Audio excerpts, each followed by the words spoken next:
The snow did not fall gentle that day. It came down thick and heavy, like the sky was trying to bury the world. Up in the high ridges of northern Arizona, the wind moved quiet but sharp, slipping through the pine trees and cutting into any skin it found.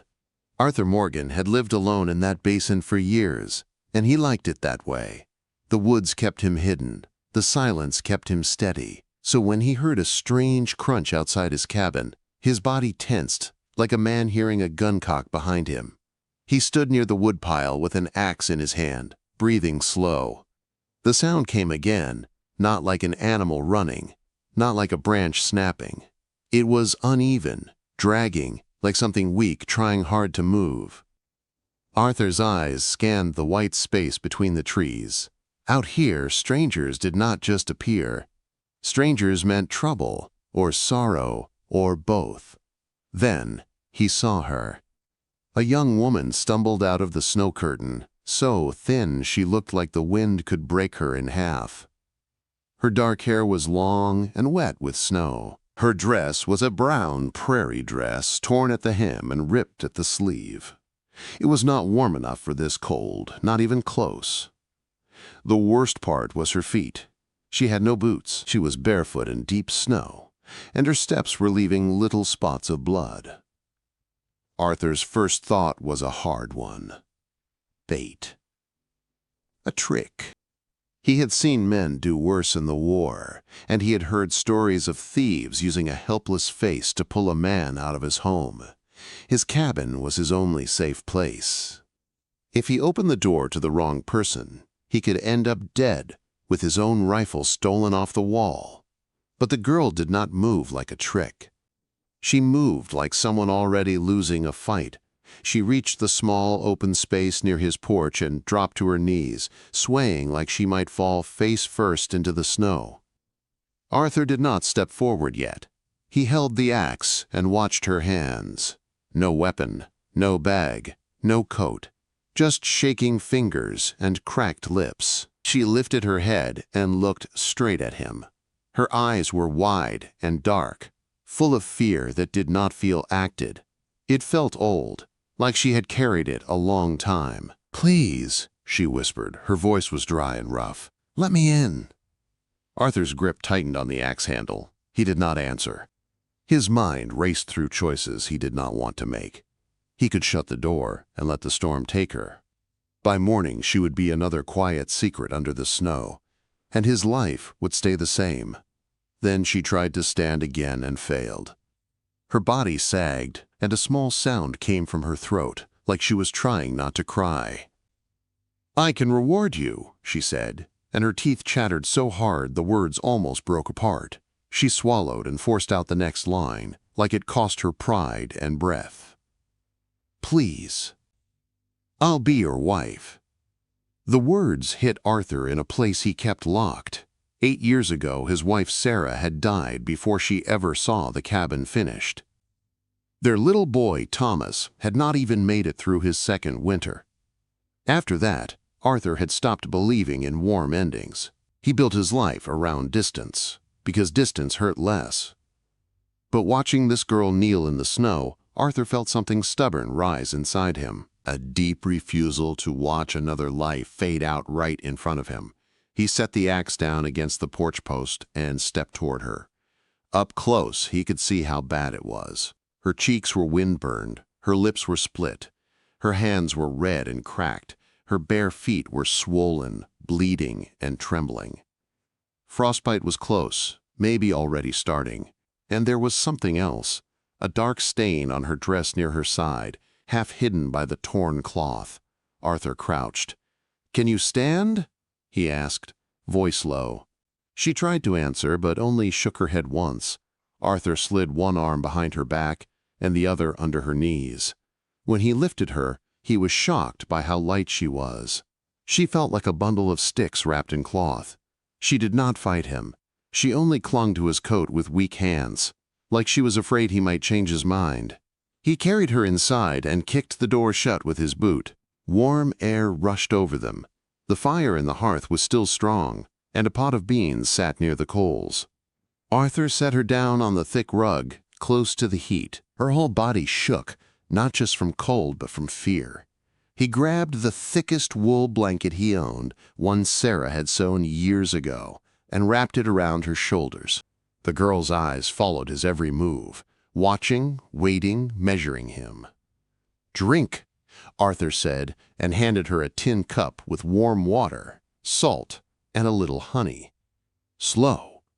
She took the cup with both hands. They trembled so hard the water quivered. She sipped like someone who had learned not to gulp, like someone who had been punished for wasting. Arthur knelt and looked at her feet. They were still pink in places, but some spots were turning a scary shade. He worked fast, washing them with warm water and wrapping them with clean cloth. Her side was bleeding too. He found the cut under the torn fabric and cleaned it with a tight jaw. It was not deep, but it was bad enough to scare him. It looked like a knife had kissed her hard. He did not ask questions yet. He did not want her story. He only wanted her alive. When he finished, he sat back on his heels. "What's your name?" he asked. She hesitated, then spoke in a soft voice. "May?" she said, then quickly added, like she knew his world. "May. People say May." Arthur nodded once. "Arthur." The cabin went quiet except for the fire. May stared into the flames, her face tense. After a long moment, she whispered, "They will look for me." Arthur's eyes narrowed. "Who?" Her gaze snapped to him, panic rising again. "Men," she said. "They say I belong. They have paper." Arthur felt his stomach turn cold, even with the fire burning. He had heard enough in towns to understand what paper could mean and what kind of men carried it. Outside, the snow kept falling. The wind pressed against the cabin walls like it wanted in. Arthur stood and walked to the small window. The world beyond was white and empty, but the trees moved in a way that made him uneasy. Then he saw it. A faint line in the fresh snow, cutting across the yard near the tree line. Not an animal trail. Too straight. Too spaced out.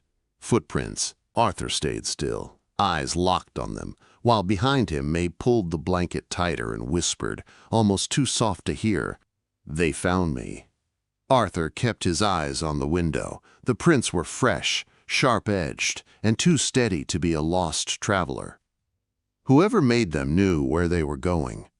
The snow was still falling, but not fast enough to hide the path. Behind him, May sat very still by the fire, wrapped in Sarah's blanket like it was the only wall between her and the world. Her face had lost some color in the warmth, but her fear stayed strong. Her hands pressed tight to the cloth around her side as if she expected someone to rip it off and drag her away. Arthur crossed the room and picked up his rifle from the wall. He did it without drama, but his shoulders changed. The quiet man who lived alone became the soldier he pretended he was not. He checked the chamber, then set the rifle in the corner near the door where he could reach it fast. "You stay back," he told her. May shook her head once. "They take me," she whispered. "Not while I'm standing here," Arthur said. The first knock was heavy, not polite, not unsure. It was a demand, like the door belonged to whoever stood outside. Arthur did not open it. He stepped close and called through the wood. "Who is it?" Quote. A man answered, his voice loud over the wind. "Open up." Arthur stayed still. "Say your name." There was a pause, then a rough laugh. "Name don't matter. We're looking for a girl." Arthur's jaw tightened. "There's no girl here." A second voice, sharper, younger. "Don't lie, old man. We saw her tracks. She ain't got far." Arthur glanced back.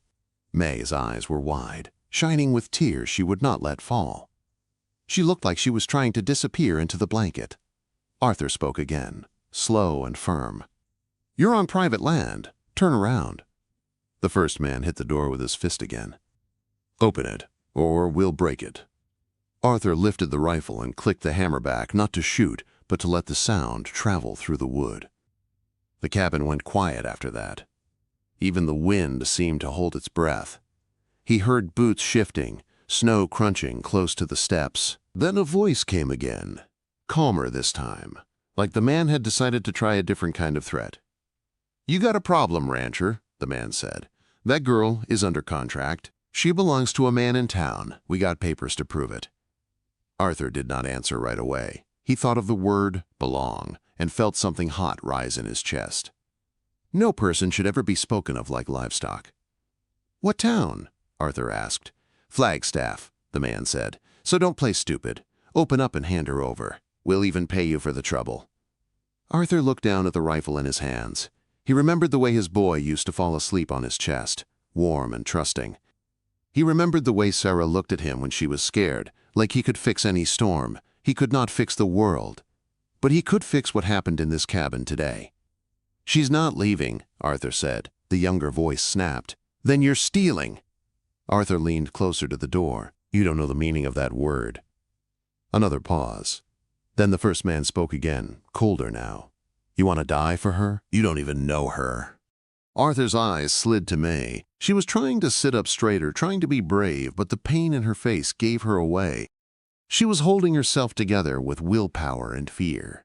Arthur answered the man outside. Walk away. The silence stretched until Arthur heard a scrape like someone moving to the side of the porch. His body stiffened. He stepped to the window and saw two shapes through the falling snow. Two men, both on horses. The first was broad, wearing a dark coat and a brimmed hat pulled low. The second was thinner and younger, with restless shoulders and a hand that kept drifting near his belt. The older man held up something in his glove, a folded paper. He waved it at the window like it was a weapon. Then he pointed to the door again, like he expected Arthur to obey. Arthur's hand tightened on the rifle. He did not open the door, but he unlatched the small shutter on the window and pushed it open just enough to speak. Cold air blasted in. You show me those papers through the crack, Arthur said. The older man leaned closer, lifting the paper. See? Official. Signed. Sealed. Now, open up. Arthur could not read the words from that distance. He could only see the confidence in the man's posture. Confidence, like he had done this before. Arthur kept his voice steady. Even if it's real, she's hurt. She's staying until she can walk. The younger man laughed. She can walk fine when we make her. May made a small sound behind Arthur, like the words hit her body more than her ears. Arthur did not turn, but he felt her fear like smoke in the room. The older man's face tightened. Last warning, he said. You don't want trouble with Mr. Crowley. He's got friends. He's got the law. Arthur stared at him through the slit of the window. Then bring the law. The younger man's hand went to his belt. Arthur saw the move and lifted the rifle higher, so the barrel pointed straight toward the porch. Don't, Arthur said. The younger man froze.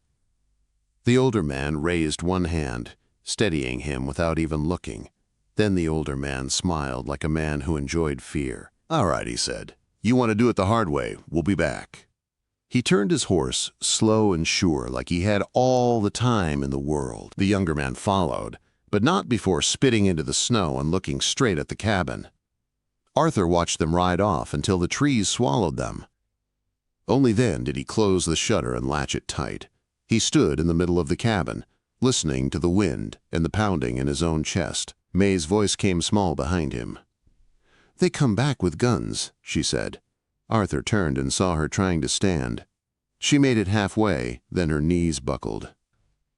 Arthur moved fast and caught her before she hit the floor. Her skin was too hot again, fever rising. Arthur lifted her onto the bed and pulled the blanket up around her shoulders. Her eyes stayed locked on him, pleading without words. He spoke low, like he was making a promise to both of them. If they come back, they won't take you.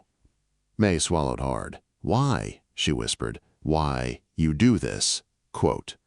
Arthur did not answer right away. He looked at the fire, then at the rifle, then back at her face. Finally he said, because I already buried enough. May's eyes softened, but the fear did not leave. Arthur went to the window again, scanning the white woods. He saw nothing but snow and trees. Then, far off, faint but clear, he heard it. A second set of hooves. More than two, this time. Arthur froze by the window, listening. The sound was clearer now, hooves striking packed snow in a steady rhythm. This was not two riders coming back to scare him. This was a small group moving with purpose. He looked at May on the bed. Her cheeks were flushed with fever, but her eyes were sharp. She was not asleep. She was watching him like she already knew what was coming. "How many?" she whispered. Arthur did not guess. He waited for the sound to reach a point where he could count it. 4 horses. Maybe 5. The noise spread wide, like they were coming from different angles. "They brought help," Arthur said. May tried to sit up. Pain tightened her face, but she forced herself upright.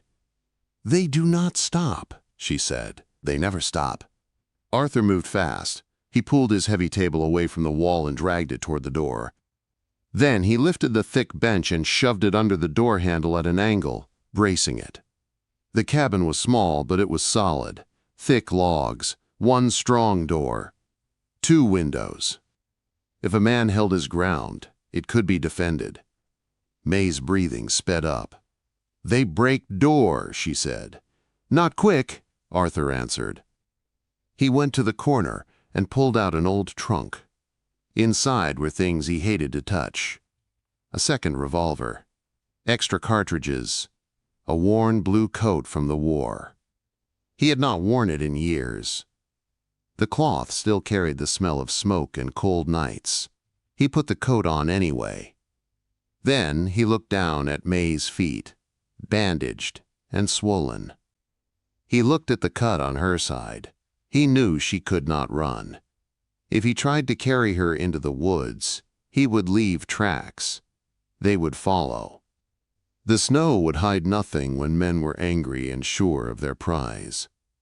Arthur's eyes moved to the trap door near the hearth, half covered by a rug. A shallow root cellar sat beneath the floor, meant for potatoes and jars of canned meat.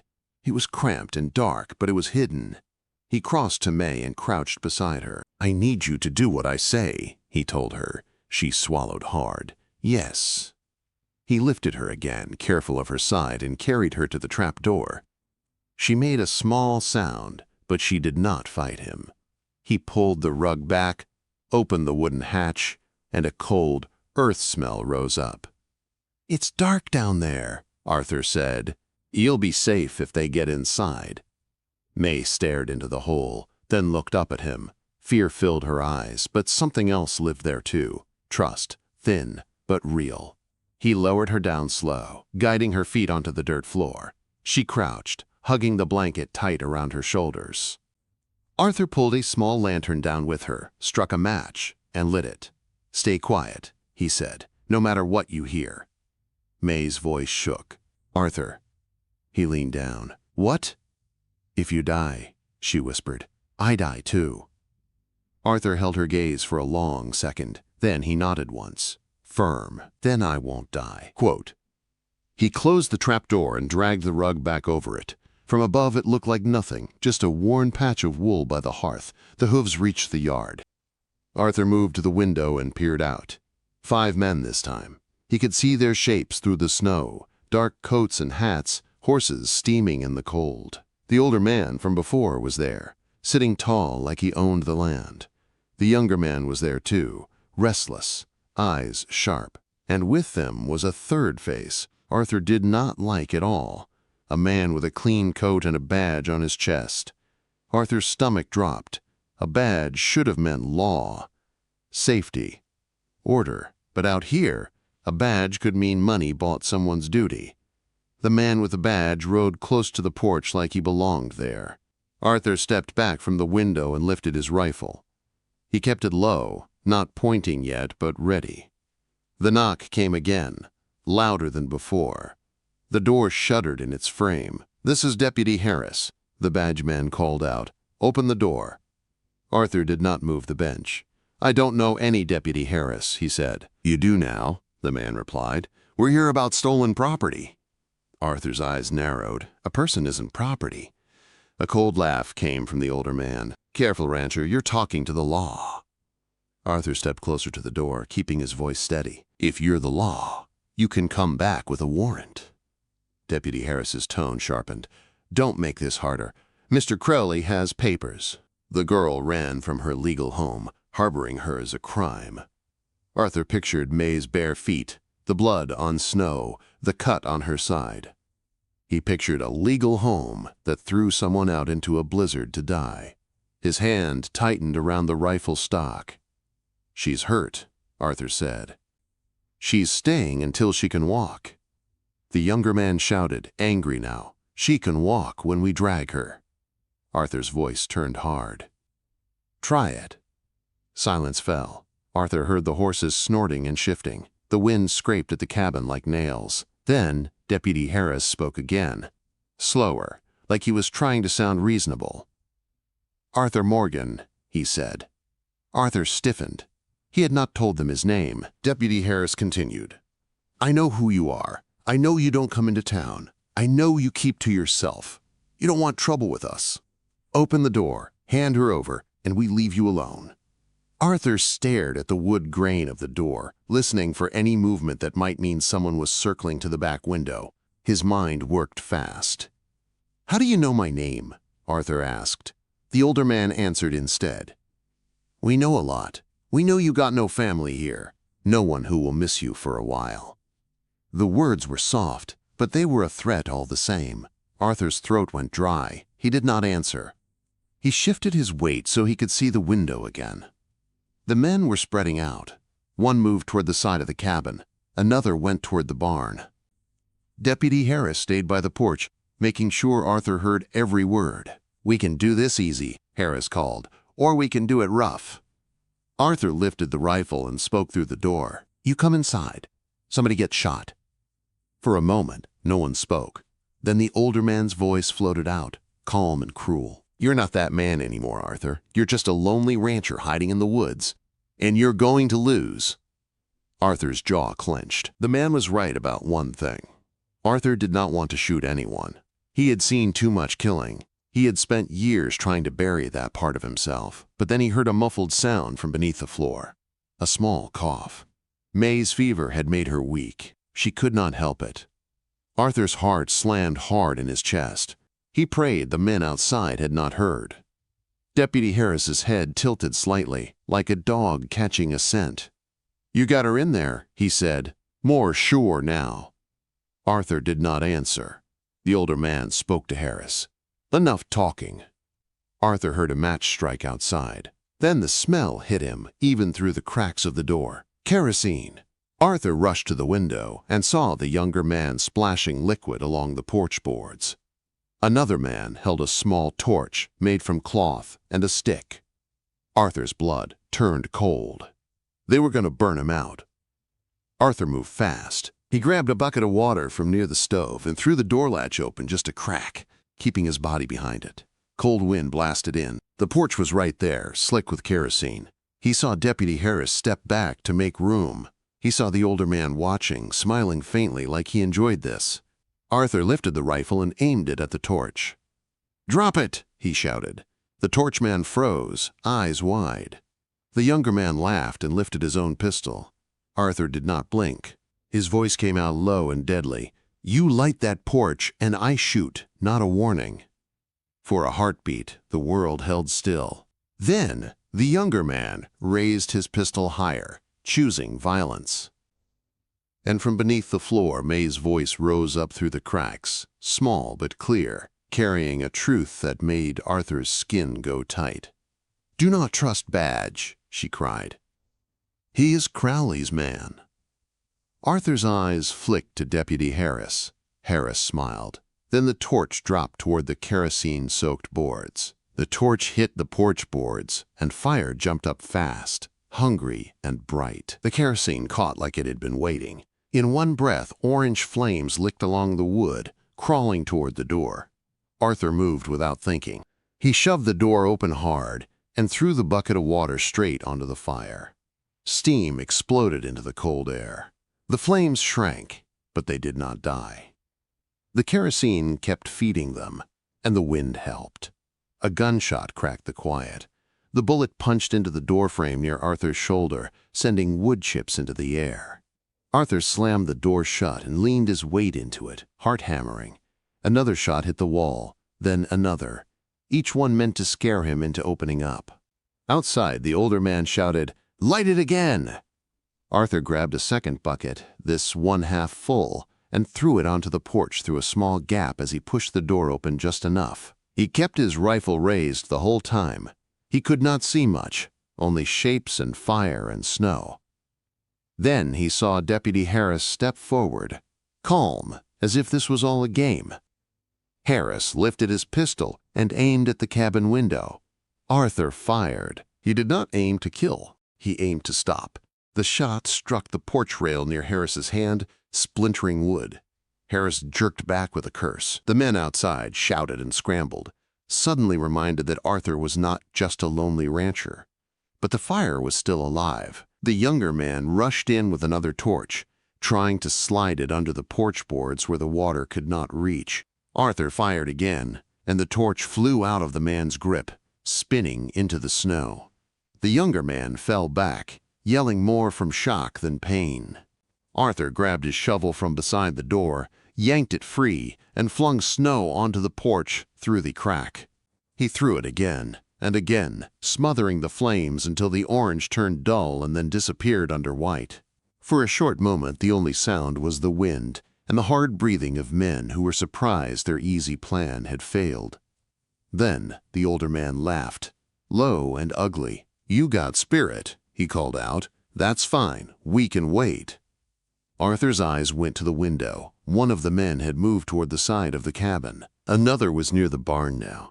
Arthur's stomach tightened. They were not leaving. They were setting up like hunters around a den. He stepped back from the door and listened. A match struck outside again. This time it was not on the porch. Arthur rushed to the window and looked out. Flame bloomed near the barn wall, small at first, then growing. Dry hay inside was going to catch fast. The barn held his feed, his tools, his winter supply. If it burned, his whole life burned with it. Arthur's hands went cold on the rifle. Outside, Deputy Harris called out, "Come out, Arthur. Bring the girl, or you'll watch everything you own turn to ash." Arthur felt the old war anger rise, the kind that made a man see red and forget mercy. He swallowed it down because anger made mistakes. He forced himself to think. May was still under the floor. She could not run. She could barely stand.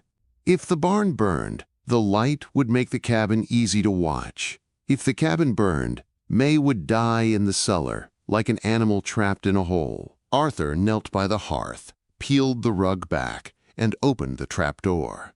May looked up at him, eyes wide in the lantern glow. She had heard the shots. She had smelled the smoke. Her hands were shaking so hard the blanket trembled. "They burn," she whispered. "I know," Arthur said. He reached down and helped her up. She tried to climb, but her legs wobbled. Arthur lifted her under the arms, bringing her into the warm room. She winced, pressing a hand to her side. Arthur kept his voice low. "Listen to me.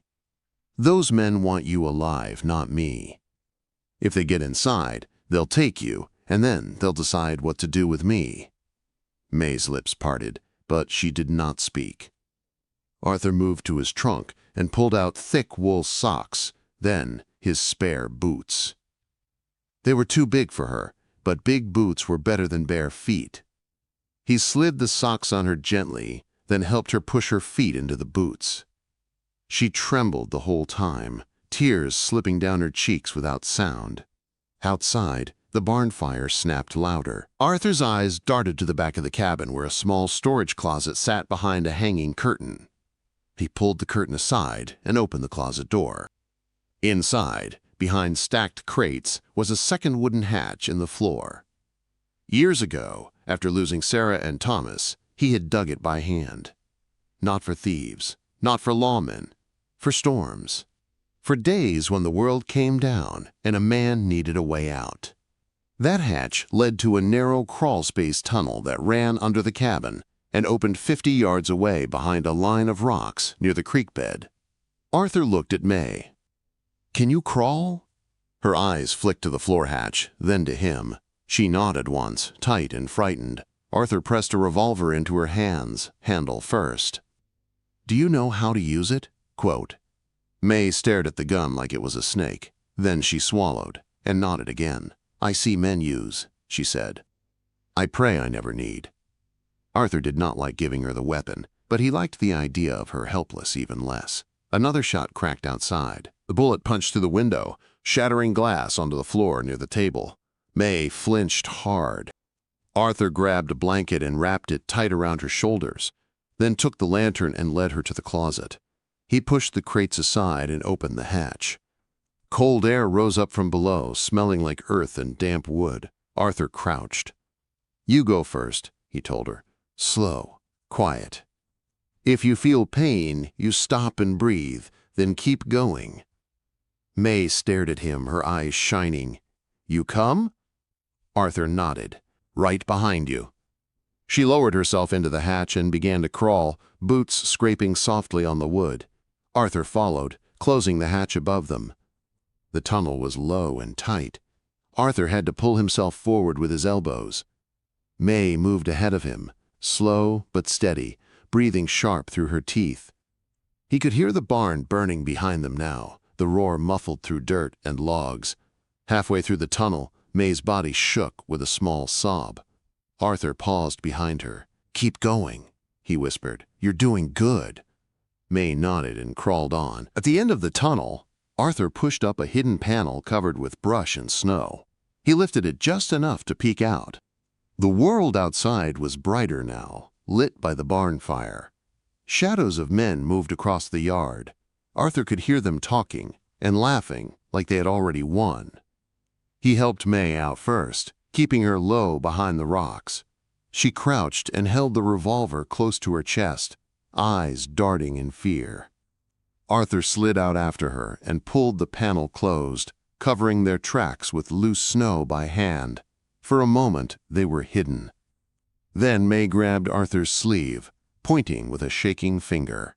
A man was walking toward the creek line, coming closer, scanning the rocks like he had a feeling.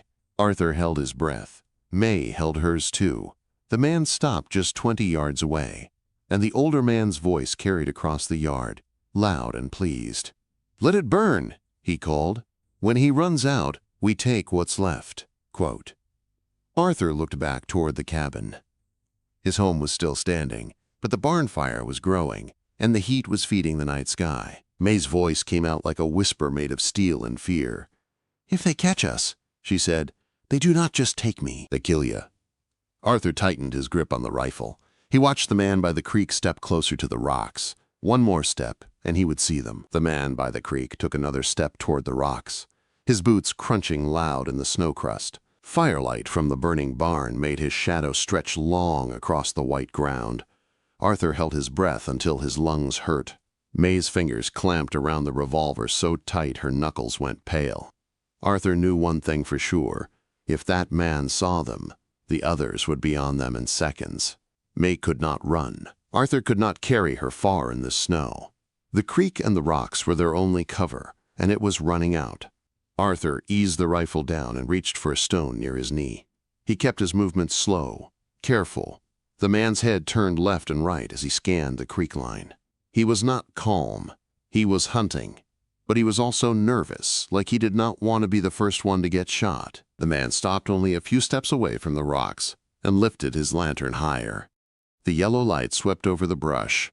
Arthur moved.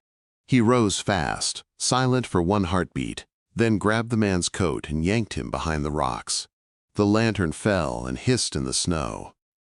The man tried to shout, but Arthur slammed his forearm across the man's mouth and drove him down hard. The man fought, wild and desperate, elbows swinging. Arthur hit him once with the heel of his hand, sharp and controlled, like the war taught him. The man's body went loose, and his eyes rolled back. Arthur held him for another second, making sure he was out, then laid him down behind the rocks. May stared at Arthur like she had never seen him before, not the quiet rancher. Not the lonely man who chopped wood and spoke in short words. This was something older and harder. Arthur leaned close to her. "You did good staying quiet," he whispered. May's voice shook. "You hurt him." "I stopped him," Arthur said. "There's a difference." Quote. Arthur searched the man's coat and found a small knife and a pouch of matches. He took both, then looked past the rocks toward the yard. The barn was burning strong now, flames licking up into the dark sky. The men were closer to the fire, watching it, talking loud. They were not looking toward the creek at this moment. Arthur spotted the man's horse tied to a small tree nearby, its head low, ears pinned back from fear of the fire. Arthur grabbed the reins and pulled the horse closer behind the rocks. He did it slow so it would not snort and give them away. May's eyes went to the horse, then to Arthur. "We go now," she whispered. Arthur nodded. "We go now." He lifted May carefully onto the saddle. She winced, pressing her side, but she stayed upright. Arthur wrapped the blanket around her shoulders again and tucked it tight so the wind could not steal her heat. Then he looked her straight in the eyes. "Hold the horn," he told her. "Hold it like your life depends on it." May swallowed. "It does." Quote, Arthur swung up behind her, took the reins, and guided the horse away from the creek line. He kept low, using the trees for cover, moving where the shadows were thick. The horse stepped carefully, but fear made it want to run. Arthur held it steady, whispering soft sounds into its ear. They made it 20 yards before a shout exploded behind them. "Hey!" Arthur did not look back. He leaned forward and kicked the horse into a hard run. The world turned into cold air and flying snow. May clung to the saddle horn, her body shaking, her breath coming fast. Arthur heard gunshots crack behind them, sharp and angry. Bullets snapped through branches. One hit a tree close enough that bark sprayed into the air like dust. Arthur drove the horse into a narrow cut in the land where the creek dipped lower. The banks rose on both sides, giving them cover. The horse slid once, then found its footing and kept running. May cried out when the jolt pulled on her wound, but she did not let go. Arthur's mind raced. He could not go back to the cabin now. The barn fire would draw eyes for hours. Crowley and his men would search the woods. Deputy Harris would tell the town Arthur was a criminal. If Arthur went toward Flagstaff without a plan, they would ride ahead and meet him there. Arthur had one chance. He needed real law, not a bought badge. Someone who did not answer to Crowley. He pushed the horse harder toward the old stage road that ran south of his land. If he could reach the road, he could follow it to a small settlement called Pine Hollow, a place with a telegraph station and a visiting U.S. Marshal once every few weeks. The horse burst out of the creek cut and onto open ground. The snow was thinner here, windblown and hard. The stage road appeared ahead like a dark scar across the white. Arthur allowed himself one breath of hope. Then he saw the riders. 2 shapes on horses were already on the road, moving to block it. Firelight from behind made their outlines clear. One of them lifted a rifle and aimed. Crowley had guessed his move. Arthur pulled the reins hard and turned the horse off the road, straight into the pine trees. The branches slapped at his face. Snow dumped from boughs onto May's shoulders. The horse slowed, struggling through thicker drifts, but Arthur had no choice. Behind them, hooves thundered. More men were coming, closing in. Arthur leaned close to May's ear. "Don't look back," he said. May's voice came out strained. "They will catch." Arthur shook his head. "Not yet." The horse stumbled in a deep drift, nearly going down. May made a small sound of pain, and Arthur felt her body sag for a moment. Fever and blood loss were stealing her strength again. Arthur's chest tightened. He could not outrun healthy men while carrying an injured woman through deep snow. He needed a hiding place, a pause, a way to break the chase. He spotted it just in time, an old line shack used by trappers years ago, half buried near a stand of pines. The roof sagged, but it was still there.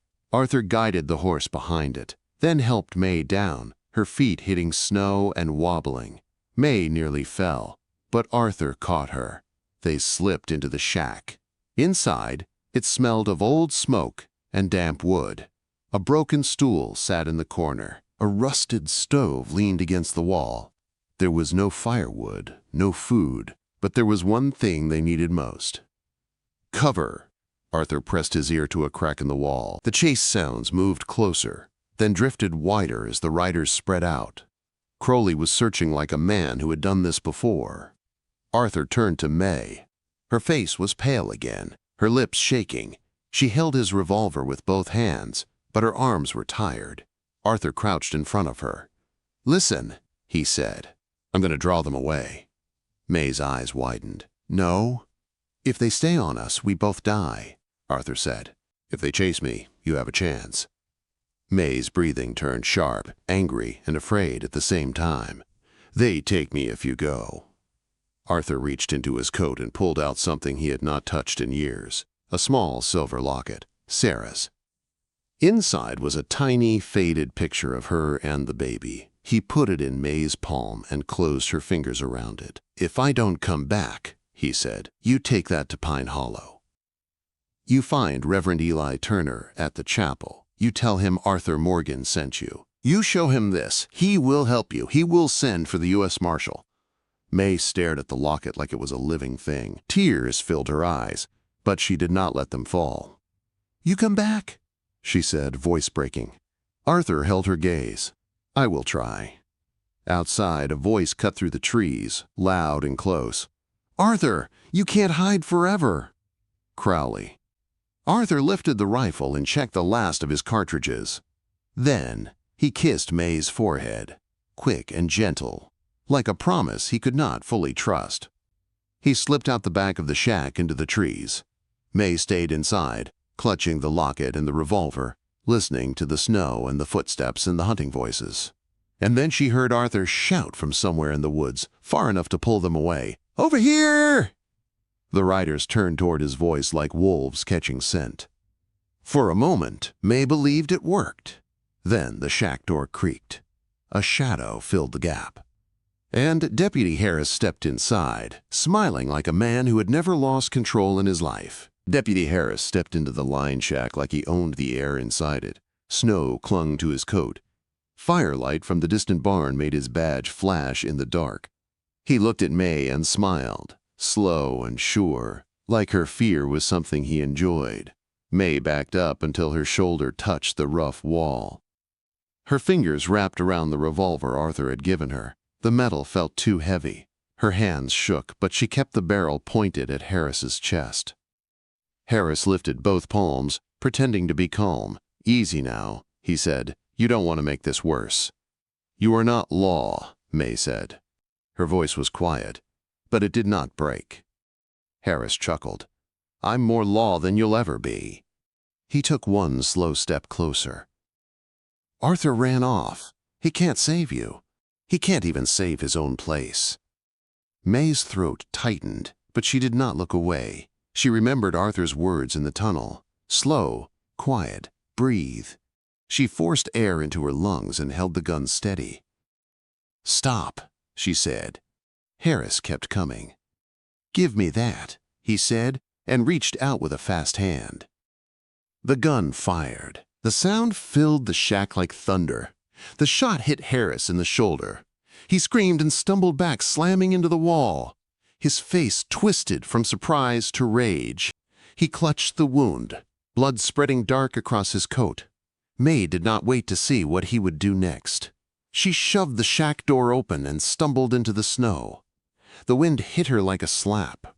Her boots sank deep.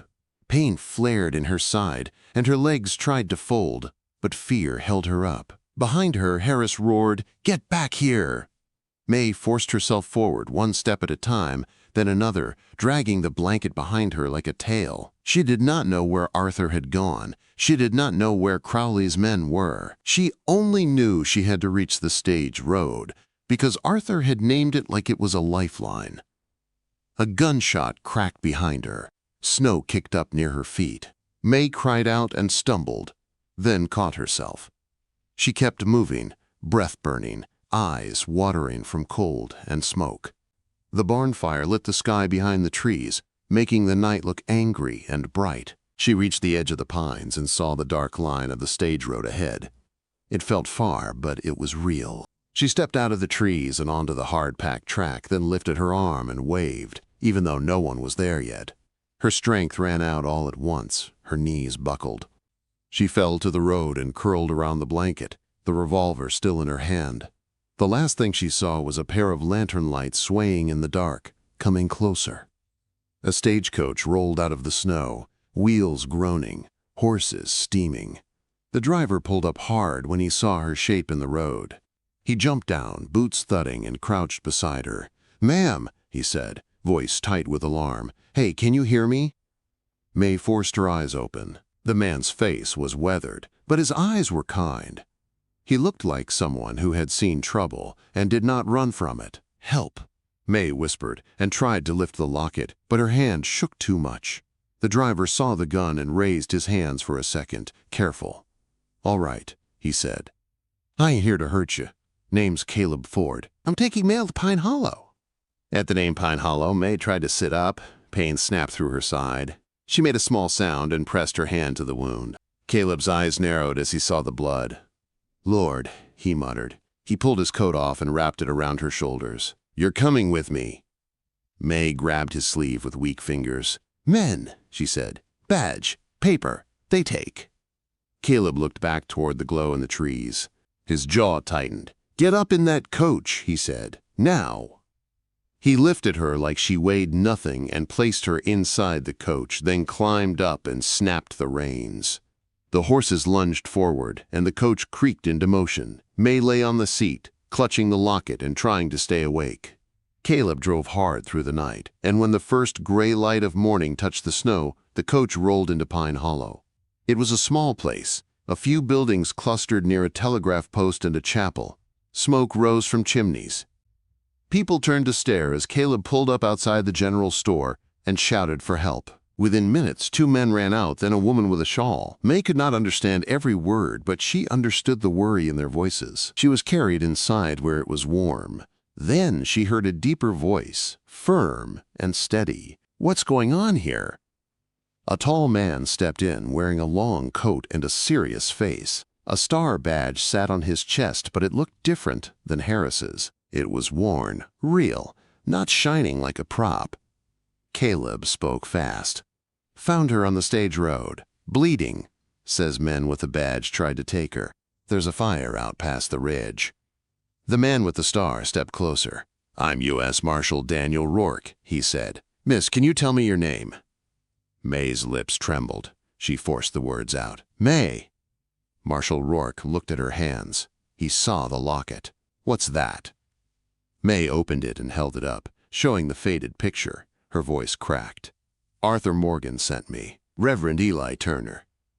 At the name, the woman with the shawl gasped. "Reverend Turner is across the street," she said. "Get him." Quote. Minutes later, a gray-haired preacher rushed in, face pale. He looked at the locket and went still, like a memory hit him hard. Then he looked down at May and softened. "Arthur," he whispered. "He's alive?" May swallowed, eyes filling. "They burn him," she said. "They take me." "He fight." Reverend Turner turned to the marshal. "Arthur Morgan is a good man," he said. "He saved people in the war. He saved me once. If he's in trouble, we go." Marshal Rourke's eyes sharpened. "How many men?" May tried to count through fever and fear. "5, she whispered. "Old man, young man, badge man, more." Rourke nodded once. "All right," he said. "We're riding." Within the hour, a small posse formed. The marshal took 2 deputies from Pine Hollow and 3 local men who brought rifles and hard faces. Caleb Ford refused to stay behind. Reverend Turner came too, not with a gun, but with a steady look that said he would not abandon Arthur again. They rode fast through the snow toward the glow of smoke. Back at Arthur's land, the barn was mostly gone, black beams cracking and falling in on themselves. Ash floated in the air like dark snow. Crowley's men were in the yard, angry now, searching wider. They did not look like winners anymore. They looked like men who had lost control. Arthur was still alive because he refused to give them what they wanted. He had led Crowley into the trees and doubled back more than once, moving like a man who knew every rock and stump. But Crowley was not alone. They had surrounded him near the creek line. Arthur's rifle was almost empty. His breath came hard, and a fresh cut bled down his forehead where a fist or a rifle stock had caught him. Crowley stood a few feet away, calm and cold, holding a pistol. "You should have opened the door," he said. Arthur spat blood into the snow. "You should have stayed out of my life." Crowley smiled. "Your life is ash now." Arthur glanced toward the cabin. Smoke still curled from the chimney. The cabin was standing. Sarah's blanket was still inside. The bed was still there. That meant something. It meant he had not lost everything yet. Crowley stepped closer. "Where is she?" he asked. Arthur's eyes stayed hard. "Gone." Crowley's smile faded.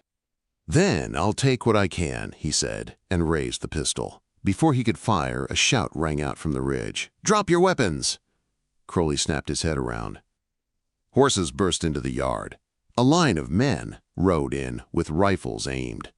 At the front was Marshal Daniel Rourke, his star badge plain and real. Crowley's face changed fast, anger turning to shock. "Who the hell are you?" "U.S. Marshal," Rourke said. "You and your men are under arrest for kidnapping, arson, and assault." Deputy Harris stumbled into view from the trees, his shoulder wrapped in a bloody cloth, his face twisted with hate. "That girl shot me," he snarled. "She's a criminal." Marshal Rourke looked him up and down. "You're not a deputy of any county I know," he said. "That badge of yours looks stolen." Harris reached for his pistol. A rifle clicked. Rourke's men tightened their aim. "Don't," Rourke said, voice flat. Harris froze. Crowley tried to laugh like he could talk his way out. "You got no proof," he said. "She belongs to me. I got papers." Rourke's eyes stayed cold. "We'll see about that," he said. "Reverend Turner, bring her forward." May appeared then, riding in behind Caleb on the stage driver's horse. She was wrapped in a coat too big for her. Her face was pale, but her eyes were awake. When she saw Arthur, something in her broke open. She slid down with help and stumbled toward him. Arthur took one step, then swayed. The fight had taken more from him than he admitted. May reached him and caught his arm. "You live," she whispered. Arthur looked at her like he was seeing sunrise after years of night. "So do you," he said. Marshal Rourke held out his hand. "May," he said. "Those papers, do you know what they are?" May's hands trembled as she spoke, but her words came clear enough. "They buy me," she said. "They say contract. They say wife to old man. He throw me out to die." Rourke nodded slowly. He turned to Crowley. "You hear that?" he asked. "That's not marriage. That's theft." Quote. Crowley's face darkened. "She's lying." Reverend Turner stepped forward. "That girl walked barefoot through a blizzard," he said. "If she's lying, it's only because men like you taught her that truth gets punished." Crowley's mouth tightened. He looked at the rifles aimed at him and finally understood he could not bully his way out. One by one, the men lowered their guns. Rourke's deputies moved in and cuffed them. When they grabbed Harris, he tried to protest again, but Rourke pulled the badge off his chest and held it up. "This is going back to the law," he said. "You're going to federal court." Crowley was hauled away last, his eyes locked on May as he passed, full of promise and hate. Arthur stepped in front of her without thinking, placing his body between her and that look. Crowley's gaze flicked to Arthur, then dropped. For the first time, Crowley looked small. When the yard finally went quiet, Arthur stared at the ruins of his barn. The loss hit him like a slow wave. Years of work, gone in one night. He closed his eyes once, steadying himself. Mado touched his arm. "I am sorry," she whispered. Arthur looked at her. Snow clung to her lashes. Her cheeks were still thin, but there was strength in her face now. She was not a shadow in the storm anymore. "You didn't burn it," Arthur said. "You didn't choose any of this." May's eyes filled. "I choose now," she whispered. Arthur's throat tightened. He nodded once, because if he tried to speak, his voice might break. Spring came slow, but it came. The snow melted from the pines. The creek ran clear again. With help from Pine Hollow, Arthur rebuilt a smaller barn. Caleb Ford brought lumber at cost. Reverend Turner came out twice a week, not just to pray, but to work. Marshal Rourke checked in until Crowley and Harris were far away in chains. May healed in the cabin that once held only Arthur's grief. She learned the names of tools, the names of birds, the names of wildflowers that appeared when the ground softened. Arthur learned how to laugh again. Small at first, like it felt strange in his chest. One evening, when the sunset painted the ridges gold, Arthur stood on the porch with May beside him. The wind was gentle for once. May's feet were in proper boots. Her hands were clean and steady. She looked out across the land and did not look afraid. Arthur turned to her. "That night," he said, voice low, "you said you'd be my wife because you were desperate." May met his eyes. "Yes," she said, "I was desperate." Arthur nodded. "And now?" May took his hand and held it tight. "Now I stay because I choose," she said, "if you still want me." Arthur's eyes burned. He swallowed hard. "I want you," he said. "I should have said it sooner." May leaned her head against his shoulder. "You saved me," she whispered. Arthur looked out over the quiet land that was no longer just empty. "You brought me back," he said. And for the first time in years, Arthur Morgan felt like the cabin was not a hiding place. It was a home.